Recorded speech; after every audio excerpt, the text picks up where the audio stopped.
एक गांव में दो सहेलियां रहती थी। दोनों में बहुत प्रेम था। एक दूसरे को न देखें तो उन्हें चैन नहीं आता था। दोनों एक साथ काम करके बैठ के बात कही, अपने घर की बात, वो अपने घर की बात कहती थी। लेकिन उसमें एक सहेली ऐसी थी कि गरीब को दान करती थी, भूखे को भोजन कराती थी। कोई आ गया दरवाजे पर तो निराश होकर नहीं भेजती थी। सब समय काम करती थी, दोस्ती बना के रखी थी। लेकिन जो अपना मर्यादा था, अपना नित्य कर्म था, सभी को दीन दुखी को देखना, सब कुछ करना, वो ज़रूर किया करती थी। वही दूसरी सहेली, भले दोनों एक तरह की दोस्त थी, लेकिन दूसरी इतनी कंजूस थी कि जिसका कोई कहना नहीं है।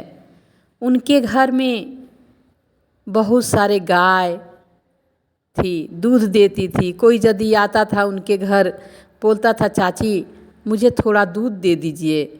जो पहले वाला बर्तन था माजा हुआ वो ले आकर दिखा देती थी, सब दूध ख़त्म हो गया मेरा। कभी कोई दही मांगने आता था, जैसे गांव में सब जोरन वगैरह सब कोई मांगता है दही जमाने के लिए, तो कहती थी कि नहीं मेरे घर तो सब दही मेरे बच्चे खा लिए। कोई भिखारी आ गया तो देख के दरवाज़ा बंद कर देती थी। कोई जैसे पुराना कपड़ा पहन के आ गया, बोला एक पुराना ही कपड़ा हमें दे दीजिए, फटा पुराना पहन के आई हूँ, एक अच्छा कपड़ा दे दीजिए। बोलती थी कि अरे मेरे पास रहेगा तब न देंगे। न किसी को पानी पिलाना, न खिलाना, कुछ नहीं। धीरे धीरे समय बीतते गया। सबको जन्म होना है और मृत्यु, ये तो सत्य है कि जिसका जन्म हुआ है वो मृत्यु उसका होगा ही। तो समय निकट आते गया, उनका मृत्यु हो गया। और जब भगवान के पास गईं तो वहाँ जाने के बाद सब कोई पूछा, वहाँ पूछा जाता है, हम तो अभी मरे नहीं हैं इसलिए नहीं पता, सुनते हैं सब वेद शास्त्र का वर्णन, तो गलत तो रहता नहीं। जैसे भगवान हैं, हम लोग का वेद शास्त्र में भगवान सब जगह दिखाई दे ही देते हैं।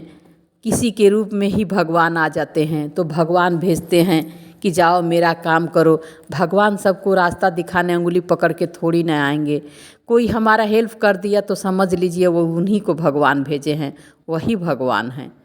तो उसी तरह वहाँ पूछा गया कि तुम क्या दान की हो कि तुम्हें खाने को दिया जाए, खाने के लिए मांगने लगी। तो ये तो कुछ की नहीं थी दान, तो क्या मिलेगा इनको। वहाँ जो देखा जाता है हुआ कि इनका मृत्यु का दिन नहीं था और इनको भूल से यमराज लेकर चले आए हैं। तो ये जब कैसे किसी किसी का हम लोग सुने हैं कि जैसे जिंदा हो जाता है तो उनका मृत्यु का दिन नहीं रहता है, यमराज लेकर चले जाते हैं। तो वहाँ से जब फिर अपना यहाँ पर उनके बच्चे लोग बोले अच्छा हुआ मर गई, कम से कम कंटक तो दूर हुआ। सब तरह से इतनी कंजूस थी, सब कुछ रखी थी, देती नहीं थी किसी को। यहाँ जब मर गई, 3 बच्चे थे, तीनों बच्चे अपने में मतलब घाट ले जाने के पहले ही अपने में बंटवारा कर लिए। हाँ, बोले कि ये हमको देना है, ये हमको लेना है, ये हमको लेना है। ये अपने छोटे बच्चे को बहुत मानती थी, जो भी था अपने बच्चे को छोटे वाले के नाम कर दी थी। जब ये आई तो इनको पता चल गया कि दान पुण्य करना चाहिए, भगवान दिए हैं क्यों, अपने भी खाओ दूसरे को भी खिलाओ।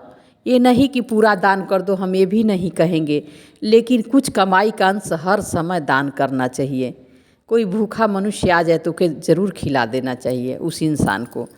तो ये क्या कि जब गई अनाज के घर में अनाज दान करने के लिए, तो बहू हाथ पकड़ ली, बोली कि अब का, अब नहीं मिलेगा, अब चलिए बंटवारा हो गया है। फिर गई उधर में गई कि चलो अनाज नहीं दान कर पाई तो खाना बना के एक बहू रखी है वही किसी को खिला दें। एक बहू हाथ पकड़ ली, बोली इतना अधिक नहीं बनाए हैं कि आप जाकर खिलाओगी। बंटवारा हो गया है, अब अनाज मिल गया है हमें। तीसरे छोटे बेटे के पास गई, गिड़गिड़ाने लगी, बोली बेटा मैं तो आपको सब खाता बैंक बैलेंस का पैसा तुम्हारे नाम कर दी हूँ, तो तुम मुझे कुछ दे दो पैसा, मैं खरीद के कुछ दान कर दूँ। तो बोला कि अब जो मेरे नाम कर दिए हैं वो कहाँ मिलेगा आपको। रोने लगी, तड़पने लगी, शिव भोलेदानी को बुलाने लगी।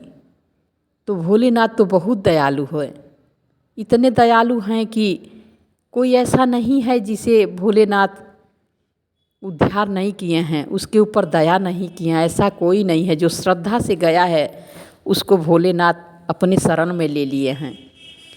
भोलेनाथ बोले कि स्वप्न में कि तुम चिंता मत करो, मैं अपने लोक ले जाऊंगा तुम्हें। वो लगी भगवान को, जितना दिन उसका आयु था भगवान भोलेनाथ को जपने लगी, और मृत्यु हुआ तो शिव गुरु अपने लोक में लेकर चले गए। तो यही है शिक्षा कि सहेली तो दो थी, एक अच्छी थी, दान करती थी, सब कुछ करती थी, उसका मृत्यु हुआ तो पूरा जैसे होना चाहिए वहाँ जाकर उसको शांति मिला। और ये तो शिक्षा भी ले तो अच्छे के साथ रहे तो अच्छे का गुण भी लेना चाहिए। और मैं जो चर्चा कह रही हूँ आप लोग को अच्छा लगेगा तो आप लोग शेयर करिएगा और सब्सक्राइब करिएगा, और मेरे इस चैनल को लाइक करिएगा, और इस चर्चा को भी लाइक करिएगा। आप लोग के चरणों में रीना तिवारी का कोटि कोटि नमन, प्रणाम।